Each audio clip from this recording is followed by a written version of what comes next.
கர்த்தருக்கு பிரியமானவர்களே, பூமியின் வயது சுமார் 450 கோடி ஆண்டுகள் இருக்கும் என்று சொல்கிறார்கள். அதாவது பூமி உருவாகி 450 ஆண்டுகள் ஆகிறது என்று சொல்கிறார்கள். ஆனால் நம்முடைய வேதாகமத்தில், கர்த்தருடைய வேதம் என்று சொல்கிறோம், தேவனுடைய வார்த்தை என்று சொல்கிற அந்த வேதாகமத்தில் பூமி உருவாக்கப்பட்டது 6 நாட்களில் உருவாக்கப்பட்டது என்றும், சுமார் ஒரு 6000-7000 ஆண்டுகளுக்குள் தான் பூமி உருவாக்கப்பட்டு இருக்கிறது என்றும், அதன் வயது ஒரு 7000 ஆண்டுகளுக்குள் தான் இருக்கும் என்றும் சொல்லப்பட்டு இருக்கிறது. அப்பொழுது அந்த அறிவியலாளர்கள் சொல்கிறது உண்மை என்றால் வேதாகம் சொல்வது பொய். வேதாகம் சொல்வது உண்மை என்றால் அந்த அறிவியலாளர்கள் சொல்கிறது பொய். அநேகர் என்ன நினைக்கிறார்கள் என்று தெரியுமா? அவர்கள் அறிவியலாளர்கள் சொல்கிறதை உண்மை என்று சொல்கிறார்கள், வேதாகம் சொல்வதை தவறு என்று சொல்கிறார்கள். உண்மையில் நான் உங்களுக்கு சொல்கிறேன், அறிவியலாளர்கள் சொல்கிறது தான் உண்மை. பூமியின் வயது அவர்கள் கணக்கிட்டதின்படி சுமார் 450 கோடி ஆண்டுகள் உருவாக்கப்பட்டு ஆகியிருக்கிறது. பூமி உருவாகி 450 கோடி ஆண்டுகள் ஆகியிருக்கிறது. அவர்கள் சொல்வது உண்மைதான். வேதாகமம் சொல்வதும் உண்மைதான். வேதாகமத்தின்படி சுமார் ஒரு 6000 முதல் 7000 ஆண்டுகளுக்குள் தான் பூமி உருவாக்கப்பட்டது என்று சொல்வதும் உண்மைதான். இரண்டும் எப்படி உண்மையாக இருக்க முடியும் என்று நீங்கள் கேட்கிறீர்களா? பாருங்கள், எப்பொழுதும் தேவனுடைய வார்த்தை முரணாய் இருக்கும் என்றால் அதை எதிர்ப்பதமாக ஆராயாமல் அதை நேர்மறையாக ஆராய வேண்டும். நீங்கள் நன்றாக கவனித்து பாருங்கள். அவர்களை நீங்கள் வேதாகமத்துக்கு விரோதமாக பூமி உருவாகி 450 ஆண்டுகள் என்று சொல்கிறவர்களை நீங்கள் பொல்லாதவர்கள் என்றும் பிசாசு என்றும் அப்படி நீங்கள் சொல்லிவிடக்கூடாது. அவர்கள் சொல்வதில் உண்மை இருக்கிறது. எப்படி என்று தெரியுமா? பாருங்கள், கர்த்தர் யோனாவிற்கு நிழல் கொடுக்கும்படியாக ஒரு ஆமணக்கு செடியை உண்டாக்குகிறார். பாருங்கள், ஒரு ஆமணக்கு செடி விதை விதைக்கப்பட்டு முளைத்து கொஞ்சம் உயர்வதற்கு, நிழல் கொடுக்கிற அளவிற்கு உயர்வதற்கு எவ்வளவு நாட்கள் ஆக வேண்டும்? ஆனால் பாருங்கள், தேவன் உடனே அதை நடப்பித்தார். நீங்கள் பார்க்கிற ஒரு வேப்ப மரத்தை எடுத்துக்கொள்ளுங்கள். அந்த மரம் ஒரு பெரிய மரமாக இருக்கிறது. அது சுமார் ஒரு 10 ஆண்டுகள் ஆகியிருக்கலாம். அதை நீங்கள் அடிக்கடி நீங்கள் பார்க்கிற மரமாக இருக்கலாம்.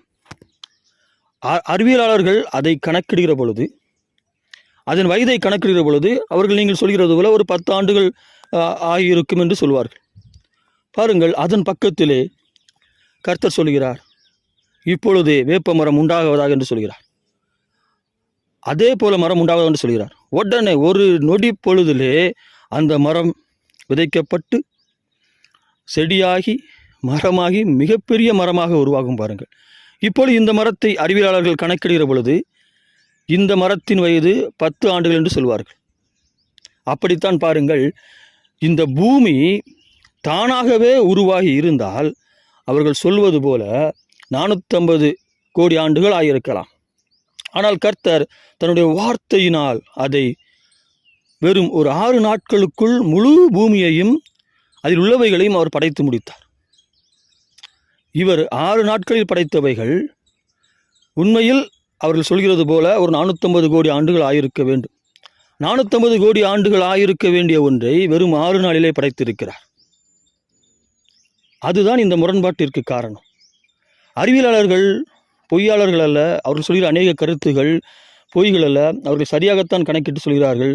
அவர்களுக்கு இந்த வெளிப்பாட்டை சொல்கிற பொழுது அவர்கள் தேவனுடைய வார்த்தையோடு இசைந்து வருவார்கள். அப்படித்தான் பாருங்கள், உங்கள் வாழ்க்கையில் ஒன்று நடக்க, உங்கள் வாழ்க்கையில் ஒரு காரியம் நடக்க, நீங்கள் பிரச்சனையிலிருந்து விடுதலையாக இவ்வளவு ஆண்டுகள் ஆகும் என்று நீங்கள் சொல்லலாம், கணக்கிடலாம். அதுதான் உண்மையாக இருக்கலாம், அது உண்மைதான். ஆனால் கர்த்தர் ஒரு வார்த்தை சொன்னார், இப்பொழுதே அந்த பிரச்சனை உங்களை விட்டு முடியும். இப்பொழுதே உங்கள் தேவை சந்திக்கப்படும். இப்பொழுதே நீங்கள் விரும்புகிற காரியம் நடக்கும். பாருங்கள், நீங்கள் விரும்புகிற காரியம் இப்பொழுதே நடக்கும்.